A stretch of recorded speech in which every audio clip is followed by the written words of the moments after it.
One of the biggest struggles that I think people have today, and honestly, they probably have always had when coming from a background of trauma, is learning to not only find, but to accept, to give, and to receive love, to have the thing that we seek the most in life as humans, and that's companionship and someone on the journey to walk down the path of life with.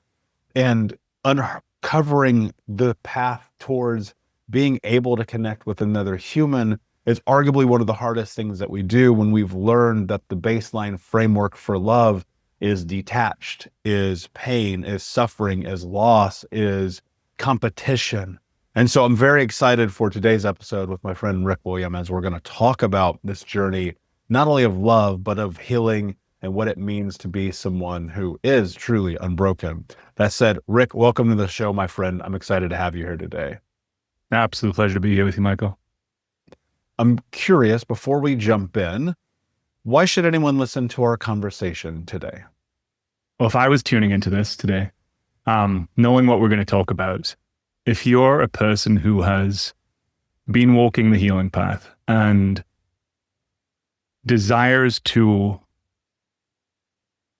learn how to walk this path more skillfully, and I think there's some things that me and Michael are going to get to share that hopefully illuminate, or if even give you a nugget or two that are going to allow you to deepen your capacity to be able to love and to, as Michael said before, to give love, to receive love, to maybe find the motivation for actually walking this journey of the healing path, which can be a difficult journey at times. You know, if you're in that dark night of the soul moment, when you're going through it, it can be difficult. And it can be like, why am I doing this? Why did this happen to me?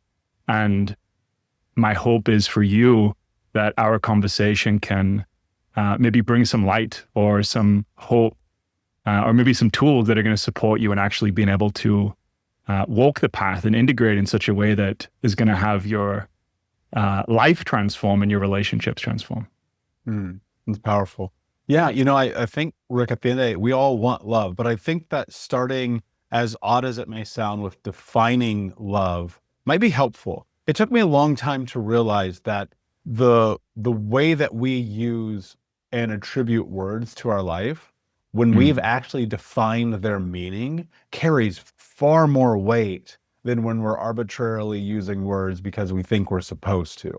And I'll never forget, I sat down one day and I just started writing down definitions for words that mattered in my life. And love was one that I didn't know how to answer. Like I didn't know what it meant. And it took me a long time to be able to get to this place where for me personally, that definition is to show up in vulnerability, to give and to receive, and to do so without judgment, knowing that no matter what happens, I am allowed to have the experience and feeling that other people have. And it took me a long time to get to that because I used to be like, love's not real. This is nonsense. Whatever these Hollywood movies are selling us, I'm not buying it. Mm. And then I realized that part of the journey is you have to allow yourself to get to that place where not only you allow it, but it's also beneficial to self-define. So I'm curious, Rick, what's your definition of love? Mm. Firstly, I love your definition. Beautiful. Well, my first definition of love is, I believe now that it's the fundamental fabric of life itself, and um, that would be at an absolute level. I think it is all love. We are love. The lessons that I've been through fundamentally are to teach me how to love. The trauma or pain experiences that I've been through in my life, although I wouldn't wish them for anyone, at this point they have taught me how to love the unlovable, to love parts of myself that I found were unlovable. So I guess my deepest belief and understanding of love is that for me it's the fabric of life itself. It's the gift that is this precious human birth. So that would be like an absolute level. At a relative level, it is like a personal level. It is the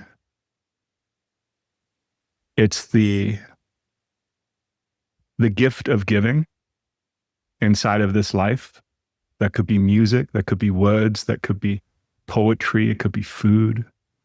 But it's also the gift of receiving. It's the gift of receiving and seeing and witnessing another, and uh, appreciating being inside of this dance of life together as well. So this giving and receiving of the preciousness of life and all its forms, right? That can be music, poetry, work, a podcast.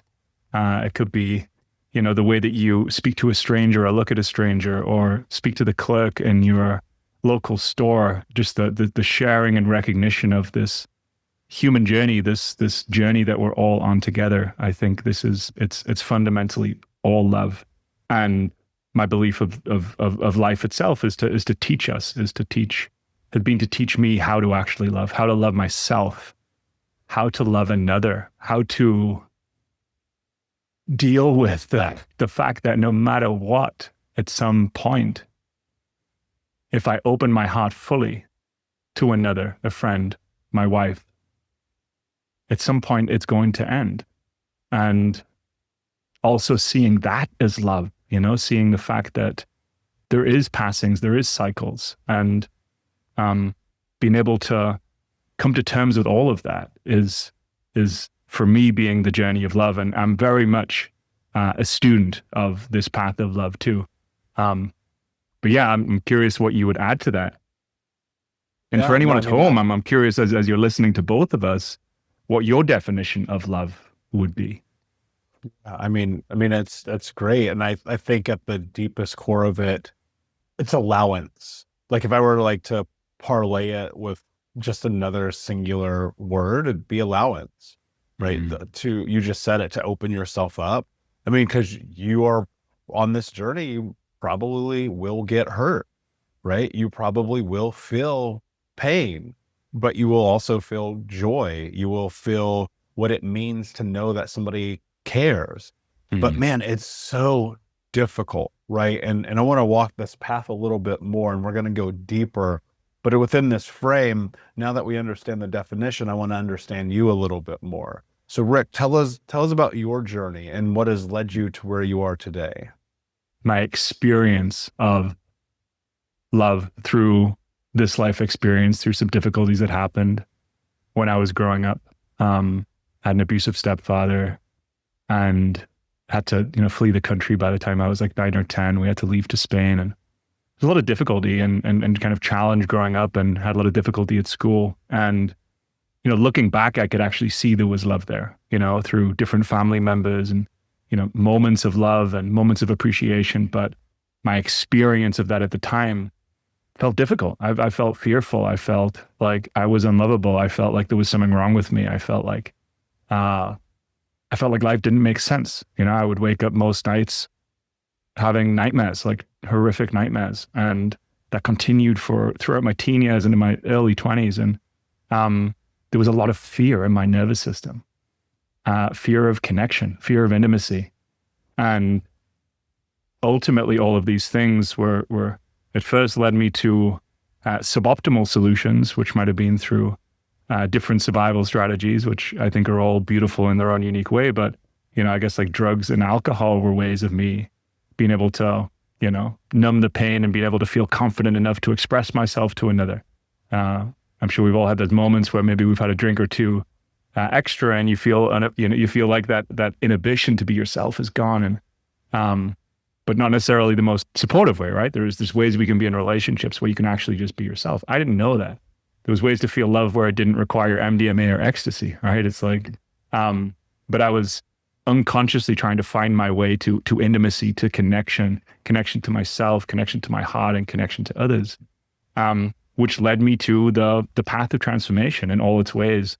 At first, through books, through learning, through coaching, through therapy, through shamanic work, through the Buddhist path, through psychology, through all of these different forms, different internal technologies, if you will, that can support us in transforming our relationship with ourselves and with one another. And fortunately, I've been blessed to have some incredible people in my life, and been blessed by life itself to have certain experiences that have had me come to a place in my life where I feel truly blessed. And I'm able to have really supportive brotherhoods and friendships with men. And I'm able to have a great relationship now with my father and mother. And I'm able to have a, incredible relationship with my wife where we don't argue and fight and throw things anymore, which were things of my past. Instead, we can have conversations and we have the skills and tools to be able to transform whatever challenges we might be working with. And what I've come to learn on my journey is that actually these are skills.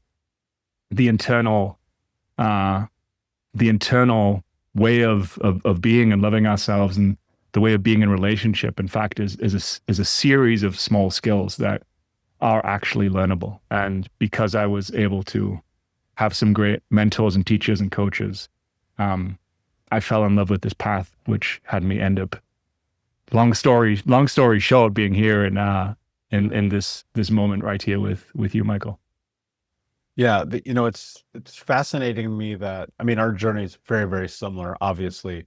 And when I look at, you used this word fear a minute ago, that is the most closely associated emotion that I would probably attach to this idea of love till I was 30, right? Where you're just like, everything that we learn is something that we take in as data, right? Mm, And so if you learn that relationships and love and connection are actually yelling, screaming, fighting, hitting, mm, breaking things, disappearing, being a wall.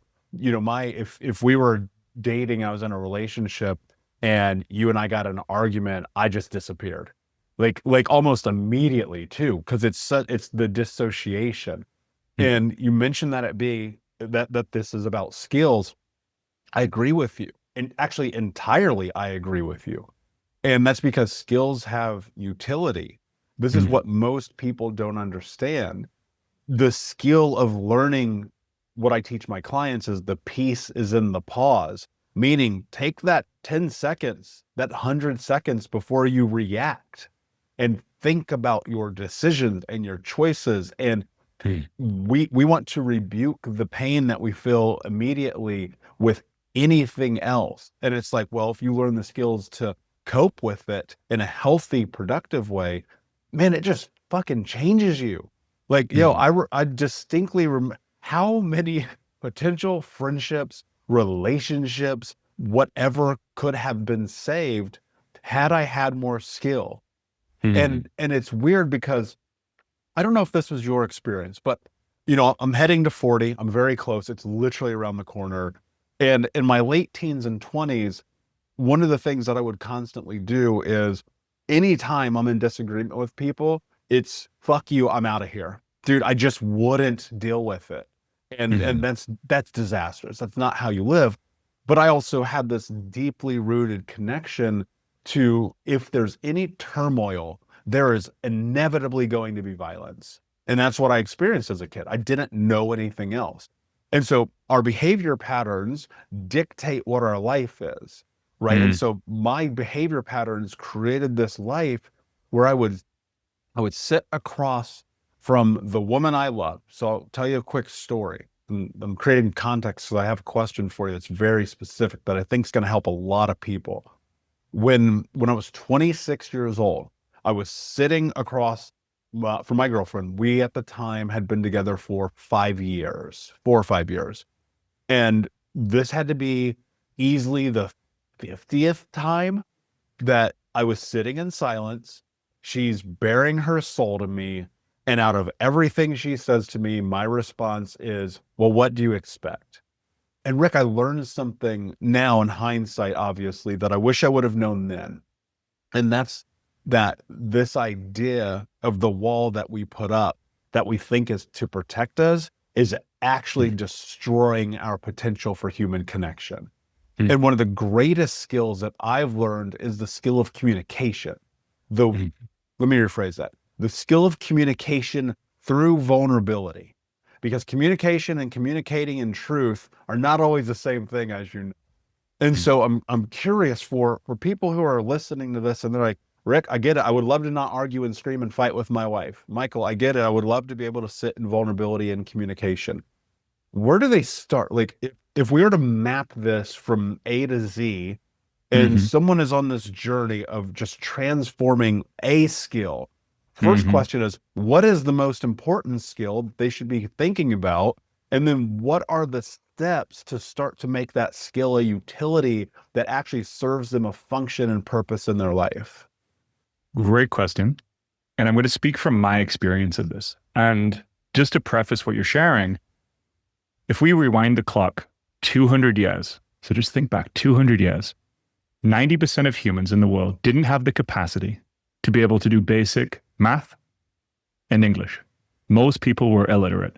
90% of the world illiterate just 200 years ago.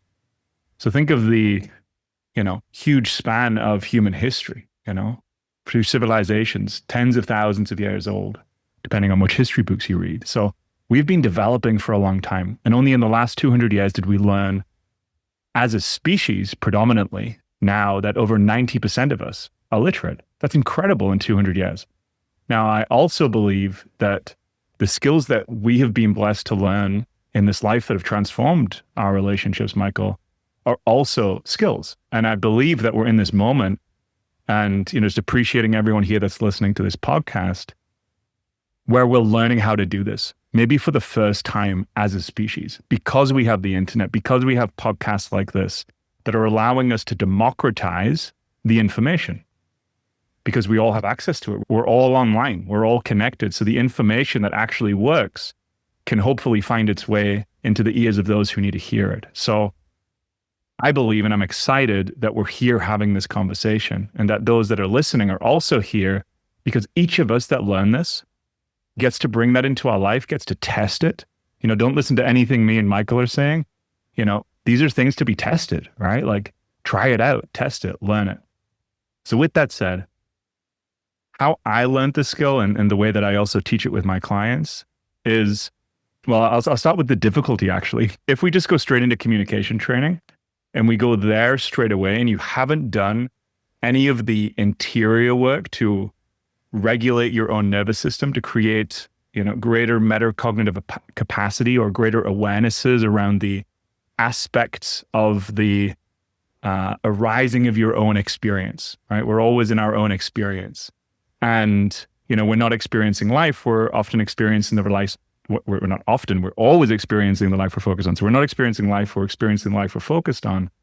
And in order to do that, it means like what we're focusing on and how we're focusing. So the first skill that I would teach someone before going to communication training would be how to relate to yourself and your experience, how to relate to yourself and the triggers that are arising in your experience, how to relate to the different parts of you that could be from the past patterning that you grew up with. They could be 3-year-old parts, teenage parts, 20-year-old parts that could be arising in the present moment as a historical pattern of the past that maybe not having you either clearly see what's in front of you. It's like we can be with someone, and because we're bringing the history of that trigger, sometimes I've had the experience where I've almost made my partner do something because I've seen them that way. Have you ever had that experience where you're kind of like being mean or angry at someone, or you're seeing them in a certain way and you kind of bring that side out of them, but then you see them with a friend and they're totally different? It's like, what? They're totally different with that person.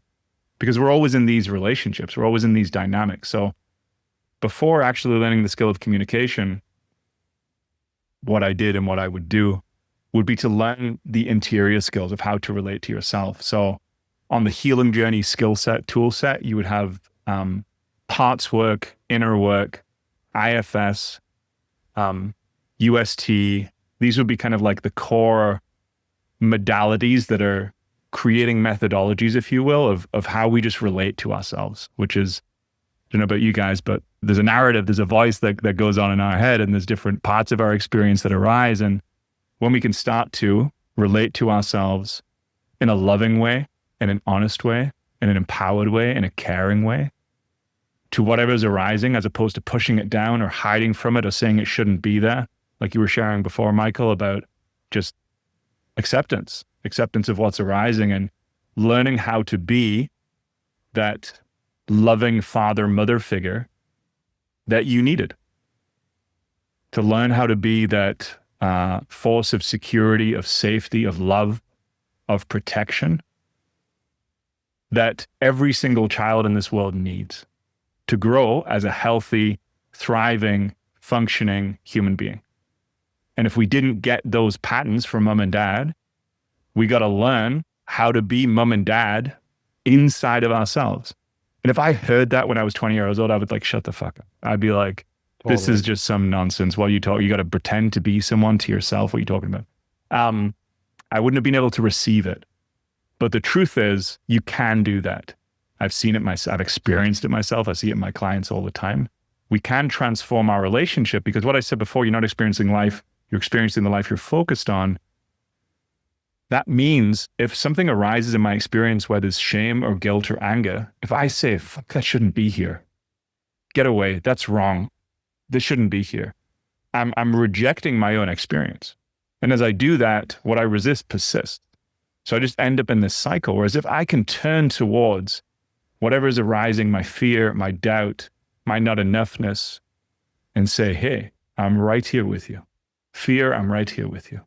It's okay to be afraid. It makes sense you're afraid. I know what you've been through. It's okay you're feeling shame or guilt around this. I know that sucks. I know what you've been through. I'm right here with you. I'm right here with you. I got you. I'm right here with you. And if we can be that voice, the voice I needed, if we can be that voice for ourselves and we can lovingly, powerfully attune to and be with the arising of our phenomena, when we learn how to do that in ourselves, we learn how to self-regulate.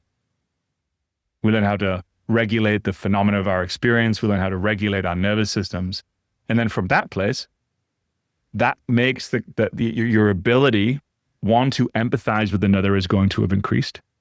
Your ability to be able to regulate your nervous system inside of a potentially quote unquote triggering conversation or difficult conversation or clearing conversation is going to be increased. And then from that place, the skill of learning how to have those skillful communications in the way you bring information, I've found tends to be a lot more effective that way. Mhm. Curious on, Yeah. I mean, you've been through this journey too. I'd love to hear your thoughts on that. Yeah, well, I think it is a journey. It's a continual journey. There's a continual unlocking for me. There's deeper levels. I mean, I go look at my background and my frame for understanding love and human connection is about as horrible as it could be for anyone.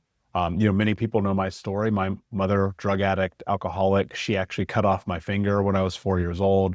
Oh, Super abusive stepfather, very similar to you, just a fucking monster of a human, would put me in the hospital. Grandmother, racist. I'm biracial, black and white. My grandmother was racist, so obviously having identity crisis pretty much most of my childhood. And everything that I saw in connection to this idea of love and family, the base framework for how we build civilization is pain and suffering and hurt and loss and stealing and lying. And dude, I did all of those things. Like, it is wild, man. I don't know if you ever sit back and you look at the person that you were and you're like, wow, that's crazy that I was that mm, person. mhm, The crazy part about that is that person is still in you. You just learn how to tame that person. I don't think they ever go away. And so, like, learning how to tame that person and be cognizant of it, what you're talking about, the experience that you're choosing to focus on is your life. That made me have to uh continue to go deeper into the work and to understand what it meant to be human. Because when I think about, like, the emotion of love, like, it is an emotion, it is a feeling, it is something that, I mean, dude, if you're even at a party and you know that your person is in the room with you, you can feel them. Like, it's wild to me how connected and interconnected that we are. But the allowance of it, that's the hardest part. And that's why I started there. I have this thing called the AAA. It's very simple. It's about looking at and assessing and taking a step towards building life in the way that you want it. Right. And so the first A is about awareness. You have to have awareness. Like, you have to be, like, actually aware mm, that life is happening to you. What's so difficult about that, if you're dissociated, being aware is almost impossible, right? So again, mm, your point about regulating the nervous system, spot on. Okay, so you go from this awareness to then what? Well, in awareness, now you're cognizant. Now you have to go through acceptance. like looking at it and be like, yes, this is my reality. Rick, yes, I cheated on the girl I was supposed to marry. Yes, I hooked up with so many people that I lost count because I was seeking love. Yes, I did this. Yes, I did that. Now, you hopefully can do that non-judgmentally. However, sometimes you do need a little bit of judgment. And what I mean by that is sometimes you have to kick yourself in your own ass and be like, yo, are you really going to do this again? And then that leads to that third A, which is action. Because like there is an action required. Like you do have to do something. You have to do something. You have to do something differently, perhaps. It's like, man, I don't want to fuck this relationship up again. Maybe I'm going to go to therapy. Maybe I'm going to hire Rick to coach me. Maybe I'm going to listen to this podcast and just start the process. So, yeah, man, I think you're spot on. But, you know, one of the things I think we so often struggle with, especially when people have backgrounds like us, which are the people listening to the show, uh, is that place of learning to love yourself. We live in, uh, dare I say, the most self-masturbatory era of time humanly possible. Self-love is the narrative. Self-love this, self-love that. My opinion, 90-ish% of it that you see online is nonsense. It's not self-love. It's just more disappearing. I'm curious. Two-part question. One, how do you define self-love? Two, how do you love yourself? Both great questions. And I love that framework: awareness, acceptance, and action. I mean, I think that's also true. It's like we cannot intervene in a world we cannot see. That's right. So from seeing, there we have choice, right? We begin to have agency upon which then behavior can be transformed, and we can have the potential to come into a new way of relating. We have the potential to transform and to integrate.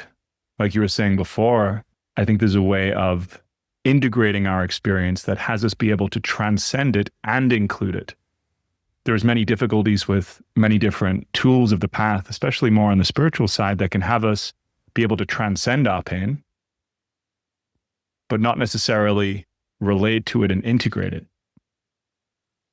So there's lots of meditation techniques, say, that can have you be able to create enough disassociation from your pain, but it can actually have you disassociate from the experience of your life itself. So, I mean, I did that on my journey. There was parts of my journey where I was using the tools to just continue the disassociation that I'd already experienced.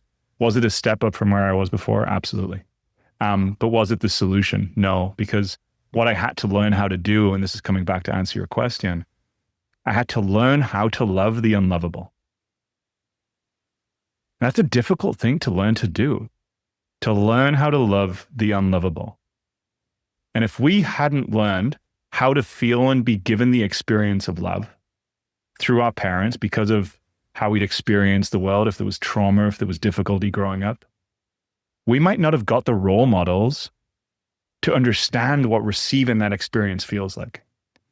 Because children who do have that learn how to do that themselves. They just inherit the patterns from mom and dad because there was a sincerity of care and love and safety and trust and protection, which are the ingredients, the soil, if you will, to create a person that has a secure, healthy self-construct, their own nervous system, that is able to say, yeah, I'm going to go after this in my life because I'm worthy of it. Not that I need it to prove that I am worthy, because there's an inherent sense of I am loved, I'm a respectable human being, I am connected, and have the capacity to be able to be with your experience, right?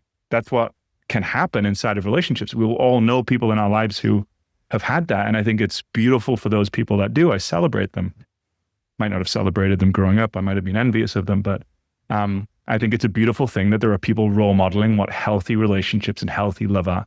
Those people are like angels in this world. So I think that's a beautiful thing. That in itself is a service to humanity, because if we could imagine if 90%, 80%, 70%, maybe even 60% or 100% of the world had parents like that, had loving beings in their life who sincerely cared and showed up and communicated, it'd be a very different world, right? So my sense is us being here, listening to this podcast, me being here in this conversation with you, we're a part, or we desire to be a part of that change. And what I had to learn to do was to find a resource of love and connection, because there were moments of it in my life. My grandfather was an incredible role model, an incredible loving human being. He was able to role model that for me. My grandmother, who was there when my mom wasn't able to in my kind of early years because she was always working, she was a really loving being. And I had moments. I had moments of what real love felt like, real care felt like, just glimmers. And then I learned how to focus on those and to feel those in my own heart, to get this sense of like, wow, that's what love and connection feels like. Huh. Okay. And then from that place of love and connection, then learning how to bring up the parts of me that I was afraid of, that I was ashamed of, that I felt sometimes disgust for, and learn how to be that grandparent, to be that loving being that could unconditionally accept what I had done, what I had experienced, what I was going through. And I had to learn that. I just had to learn how to be with that. Now that's simple, not easy. And in the process of doing that, I had some great mentorship. I had some great therapists. I had some great coaches who supported me in role modeling how I could actually internalize that myself. And that was a process. And it was a messy process. Sometimes it was working. Sometimes it wasn't. Sometimes I was like, is this even going to work? Is this nonsense? But I just stayed with it. I sensed, there was something in me that sensed that if I just stay with this, eventually I'm going to get it. Eventually I'm going to start to be able to build the patterns inside of my own body, nervous system, psyche, and soul that would have me relate to myself in a way that I desired to be related to. And I learned how to be that parent, that mother, that father that I needed. And I learned how to internalize that myself and give myself the love and respect. And there's two sides to this, right? It's like love is a big topic, but there's also like fatherly love too, right? I had to learn how to, like, my dad left when I was 6 months old. And my stepfather was similar to yours. He was a monster drug dealer, and he got put in prison in the end. I had to learn how to be the type of protective, like, I got you, son. I had to learn how to be that protective, choosing father, because I grew up not feeling chosen. And therefore I would be in relationships, right? To the topic of relationship, and not be choosing the other person either. I didn't know how to fully choose someone because I didn't know how to fully choose myself. Yeah. I mean, yeah, you sit in that and it's such a mind fuck, man. Yeah. It really is. You sit in this, you use the word envy a little bit ago because you look at these other relationships, and I relate to that so deeply, where I would just look at happy people, we don't know the inside, right? Outside looking in, you look at happy people, happy relationships, happy families. I'd be like, what the fuck is this? Mhm. Where is this for me? Why do I not get it? And this is a feeling that I think a lot of people have, Rick, that we are looking at them. We're like, why do they get this? Why is it Yes. that I used to be like, why is God punishing me? Right. And Mhm. it felt like that, which is very fucking reasonable, by the way. Right. Mhm. And you look at that, and then you add on and parlay it with now, oh my God, dude, I could not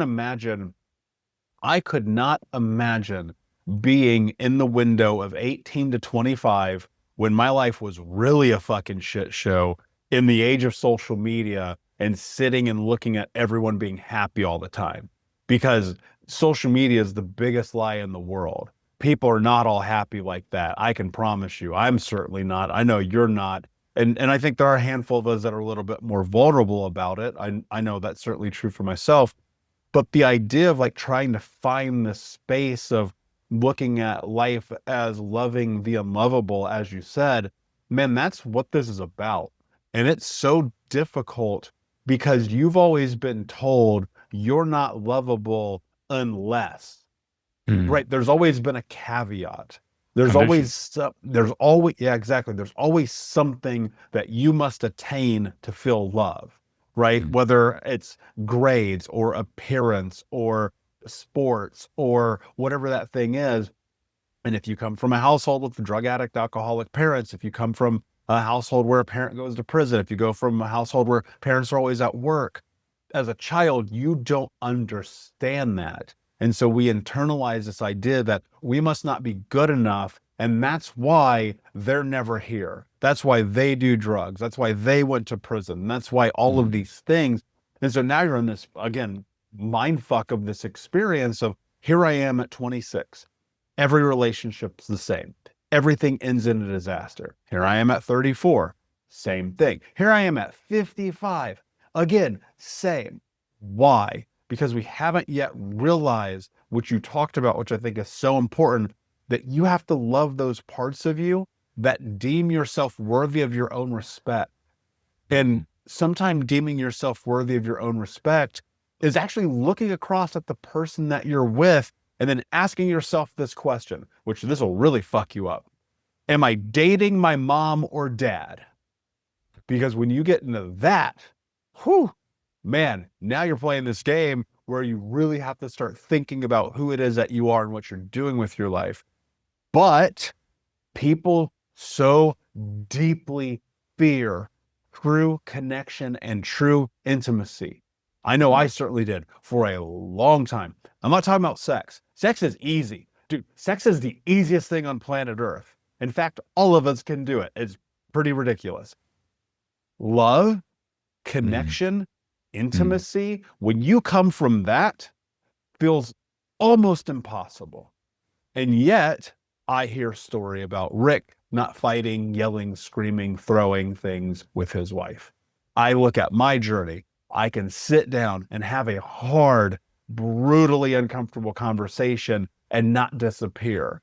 There is a path to this, but I think that that path begins, again, this internal conversation we're talking about, it begins with yourself. But it's like testing a skill. Mm. You can't see if the skill is working until you're in association with another human being, right? Because people, this is just like entrepreneurship, man. People read all the fucking books and they'll never talk about their products. So let's look at this. This whole conversation is about this idea of facing the fear of deep intimacy and connection. You can only do that with another human. So how do you do that? Well, the first thing that's coming through is actually just to quickly rewind a little bit, because what was coming through as you were sharing about being 25, 26 in those relationships, I had the moment of the pattern repeating where it was just like, this seems like the same fucking dynamic over and over again. So anyone listening, if you've been in those moments where it's just like the partner's changed, the face has changed, but the pattern is the same. So if you relate to that, maybe this next bit's going to be supportive for you. So changing the pattern, like any pattern, requires repetition. It's like, I like to imagine it like you can't see when you're emotionally out of shape. If we could, it would be helpful if there was like some photograph you could take and you could show before and afters of your internal transformation. It would probably help this work take off a little faster, but here we are. And I think of it in the same way, right? It's like if you're 100 pounds, 200 pounds overweight, we know that's not good for long-term health. We just know that. There are going to be issues and challenges you're going to face. And therefore, if you want to change that, you have to go on a journey. And there are certain skills that you're going to have to learn around what calories and fats and proteins are and how they impact your health, what micronutrients are, what the right exercise regime for you is so that you can continue to build health, because as mammalian beings, we have to move these bodies to keep the lymphatic system going, and so on and so forth, right? There are certain skills that you have to learn. You might have to go to the gym and learn the different machines. There are skills here that we also have to learn. We have to learn how to regulate our own nervous systems. That would be the first skill. The second skill would be to learn how to be with the arising of our phenomena. So that would be, learning how to be with the aspects of yourself that come up when you're triggered, and learn how to be with that and come into greater levels of awareness. So remembering Michael's tool on awareness, acceptance, and action, being able to come to that internal awareness. This is a part of me that's arising in this relationship with my beloved that is actually coming from this historical pattern of me not feeling safe in relationship. Okay. So knowing that, I have to be the one to be able to internally resolve that.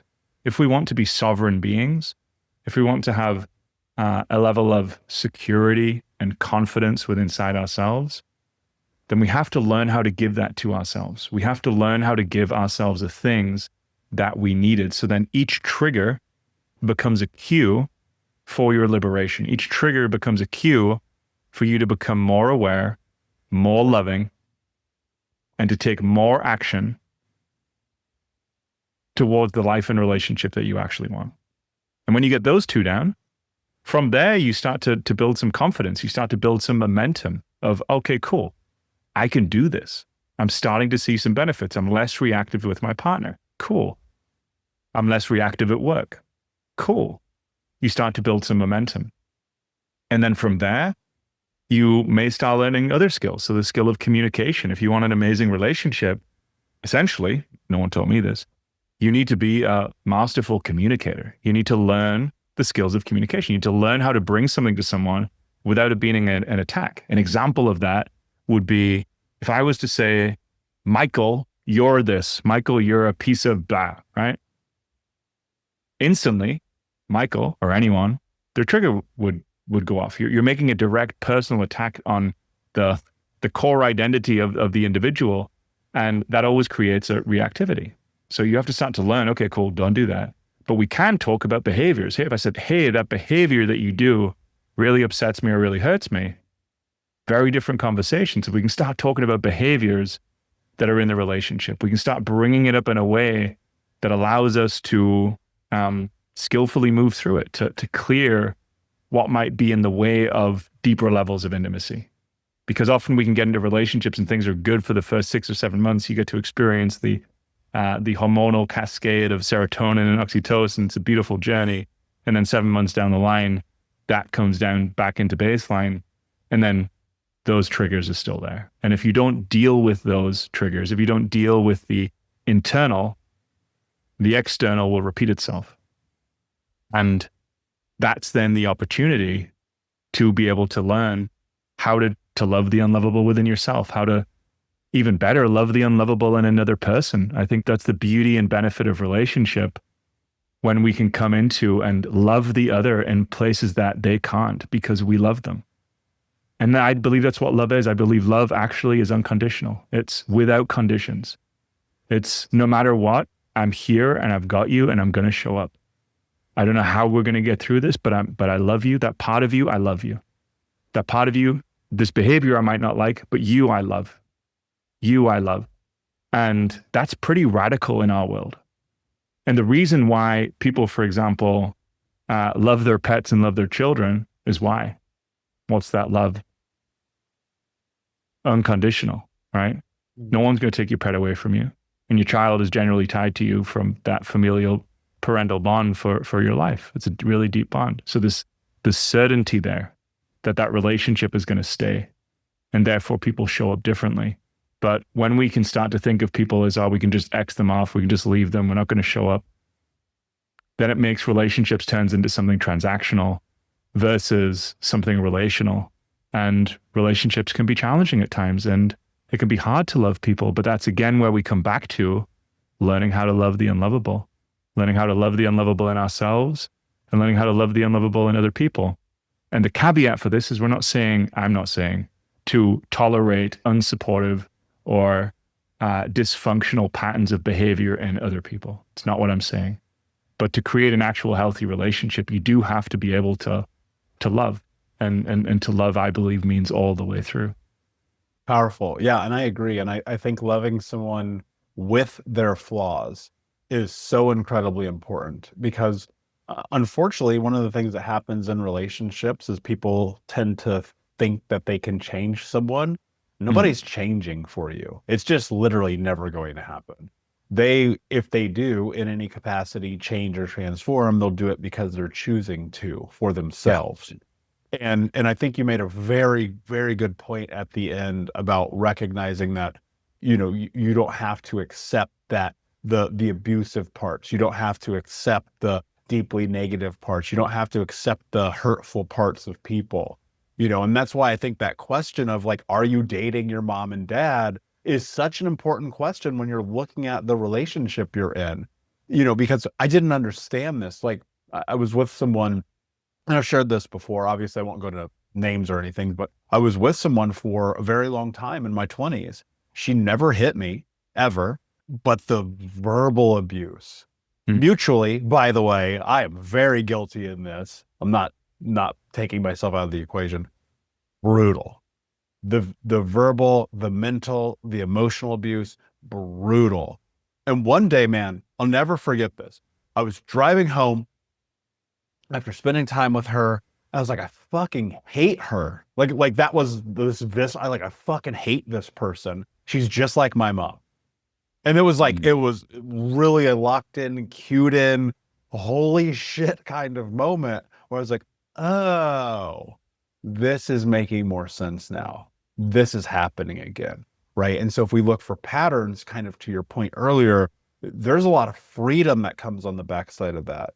But here's the interesting thing, because I see a lot on social, and even a lot of psychologists talk about this, and it's something I don't necessarily agree with. I mean, it's contextual, but it's this idea that you shouldn't go and be in a relationship or seek love, and that you should stay single until you're perfectly healed. I just keep seeing this everywhere. And I contend it really is more about like getting to a sustainable place and then going and being willing to go play the game. I don't mhm, think, because mhm, dude, I'm 17 years into this game. I'm not fully healed. You know what I mean? Like I'm still a fucking train wreck sometimes. That's a part of it. And what am I supposed to do? Get to the point where I never have a problem for what? A month? A year? 5, 10? And then I go and find someone? I don't think so. Personally, I don't think that. I think that you get to this place where you're sustainable, where the nervous system gets mm, re-regulated, and you go and be with someone, go explore mm, it. And again, I mm, think contextually it's different for everyone, but with that narrative being spun so frequently of like, don't go and be in a relationship until you fully heal. I don't know, A, how you ever singularly define fully heal, but B, I mm, also don't know that a timeline is a necessity. So I'm just really curious about your thoughts. mm. I mean, it's kind of like saying don't be in a relationship until you're fully healthy. Don't be, I mean, it's kind of ridiculous. I mean, it's nuanced, and I mean, everyone's going to have their own journey with this. So as we're sharing about this, just, you thinking of what feels most supportive and true and real for you. And I come from the school of believing what is hurt in relationship is healed in relationship. And I also believe there are baseline skills. In fact, me and my wife call it base camp. So if you're going to go to climb Mount Everest, there's a whole path, there's a whole journey that we can go on in our psychological, emotional, relational, spiritual development.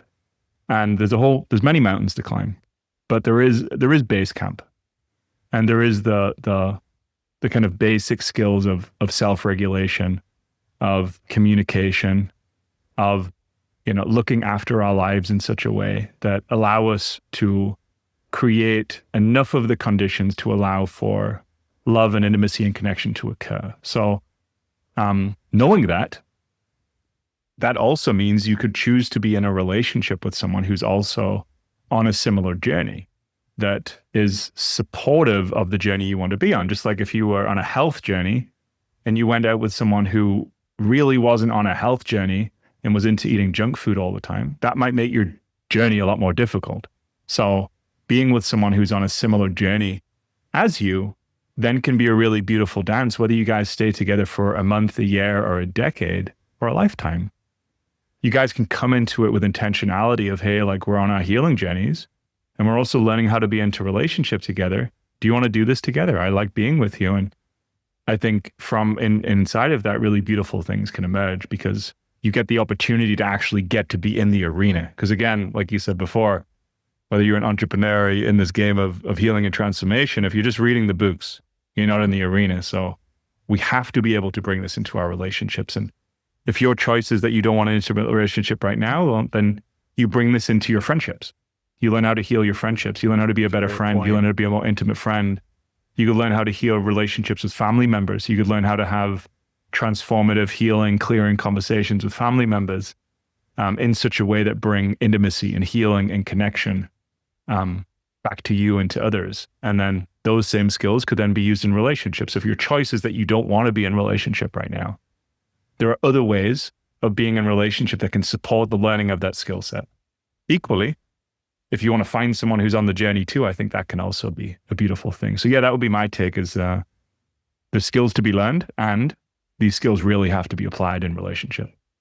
Yeah, the point that you made about bringing them into your friendships is phenomenal, by the way. And the reason why I said that is we are always in relationships, always, like literally always. Friends, family, coworkers, employees, the guy next to you on the bus, as odd as it may sound, like we're always in a relationship. It always exists. We are always coexisting with other human beings. And I think that that's such a valid point because I mean, even like I look at my friendships now as opposed to 15 years ago, 10 years ago, even, dude, they are so deeply intimate in like the most healthy, beautiful, vulnerable way. I twofold. I could call my best friends right now. We could hide a body, or we could talk about the breakup. You know what I mean? And that's something that like most people really don't have. And I would encourage people to open up more vulnerability in their relationships of all capacity because it matters. And sometimes I think the path to getting there is to let go of the fear. And so I want to come full circle. I want to come back to where we kind of started. Fear is this overarching enemy in this hero's journey of love. Fear is this thing that just it shows up in the little inklings of night. It shows up in the moments where everything is going well and your brain goes, but what if? Fear is ultimately a reason why some people even leave relationships. They're so scared because the intimacy and the love is too deep. How do you navigate fear in this conversation? How do you get through fear to allowance and just let it exist? Well, I'll speak about my way, which is also welcoming fear as a teacher. So allowing fear. So the allowance of fear itself. That fear doesn't have to be something that also has to be pushed down. That fear itself, we can welcome it. Hey, fear, my old friend.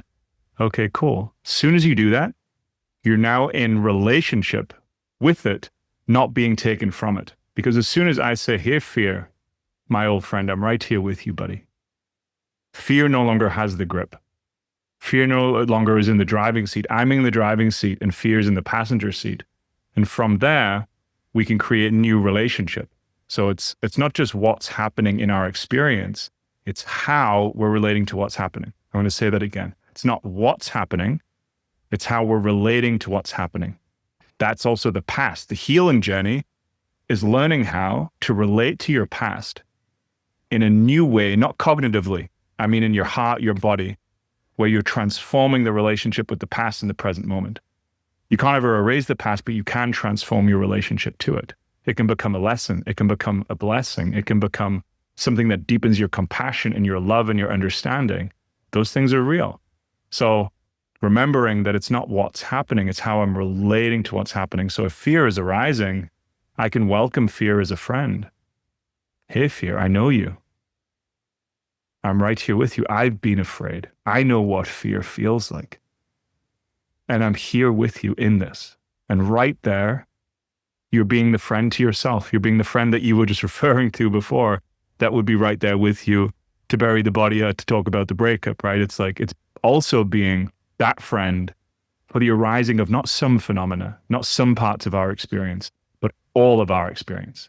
The fear, the shame, the guilt, the ugly stuff, the beautiful stuff, but sometimes that can be a shadow too. Your brilliance, your beauty, your goodness, your gifts, your talents, also welcoming those and allowing this to come into a more authentic and whole relationship with ourselves, to all of us, right? To the beauty and the darkness and challenge, and then being the being right in the center, the person right in the center, learning to be with it all, learning to be in acceptance with all of it. Mm. For me, that's what's worked. Yeah, I love that. If somebody is listening and they're taking just a ton out of this and they're thinking to themselves, okay, well, where do I really begin?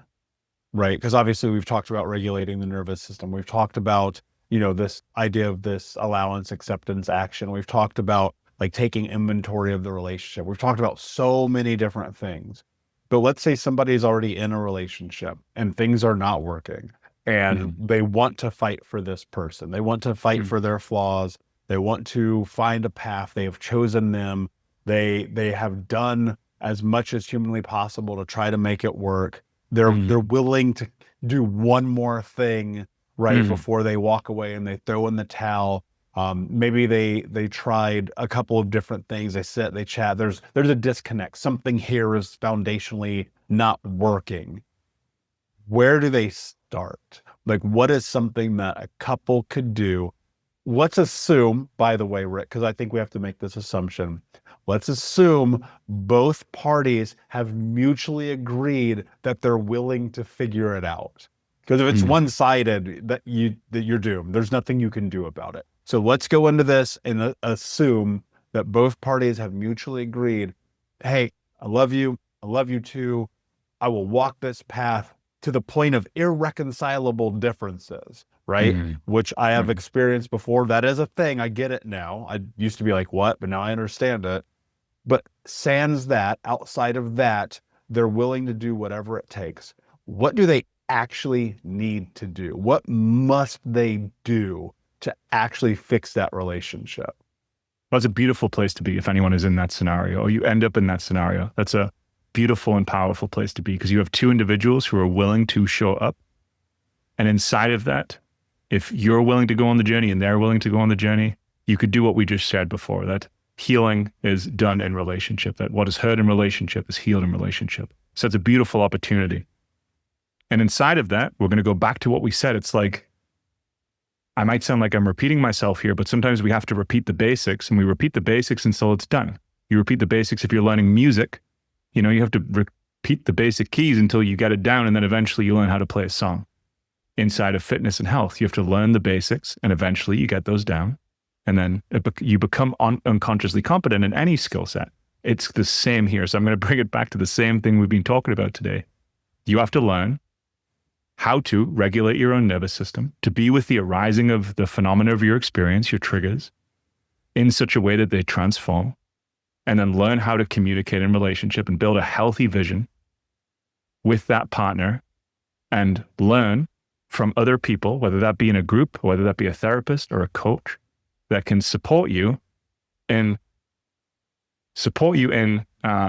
making that journey more skillfully, more effectively, right? Because you could go read the books and go to this workshop here or go to that workshop there.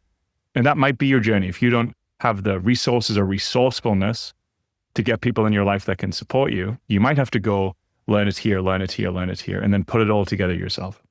But if you can find a group, whether that be, the Unbroken community or whether that be someone that Michael can, recommend you or whether that be myself, find someone who can kind of guide you guys on the journey and to learn those skill sets that we've been talking about. Because when I learned those skill sets, my life transformed and I had the moment of just like, why did no one teach me how to do that sooner? Why did no one teach me how to do that sooner? And it was like a beautiful moment because it's like, yes, okay, cool. This is possible. And also like the frustration at the same time of like, fuck, like, why is it taking me 30 something years to figure this out? So, that would be my advice would be just like any skill, if you want to get fit physically, mentally, emotionally, hang around with people who are a few steps ahead of you so that you can learn from them and integrate that into your life. That's what's helped me. Yeah. Having somebody like you, Rick, in my corner, probably would have saved a lot of friendships, relationships, business partners, like a lot, and I think that's one of those things that you don't know until it's too late. And if we can mitigate the risk by getting people like you involved in our lives sooner, I mean, it'll save you just a huge headache.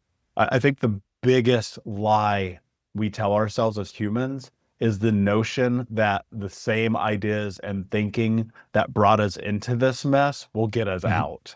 And we need an outside perspective. You have to, because same for me, my life did not change at all, one bit, with the books, with Mhm. the online education. We didn't really have Podcasts. podcasts then, Mhm. right? It didn't change with any of the anything until I got in connection with other human beings who had done the thing Mhm. I was trying to do. So I Yeah. encourage you, if you're listening and you're like, man, I could use some more help on this, I want you to come and find Rick. Speaking of Rick, before I ask you my last question, where can everyone find you? Where can they learn more about you? And where can they connect Yeah. with? Great question.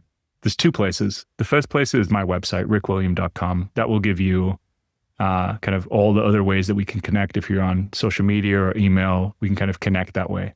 But what I would say for anyone listening, if you want to have more of an experience of what I've been talking about here in regards to the skills, I have put pretty much everything we've been talking about here into a free app called the Toolbox. That's on Google Play and on Apple. So if you write in Rick William, the Toolbox, that will take you to that app. And inside of that, there is a 7-day challenge. There are different practices that will allow you to begin to have some deeper experience of what it is that we're talking about here.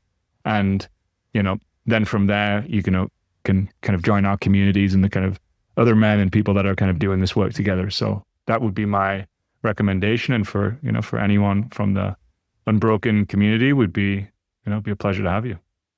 Beautiful. And of course, guys, go to thinkunbrokenpodcast.com to look up this and more in the show notes. My last question for you, my friend. What does it mean to you to be unbroken? Hmm. To be human. I'm going to keep it super simple. Yeah, to Mhm. be unbroken is to remember our humanity and the preciousness and gift that is this life, and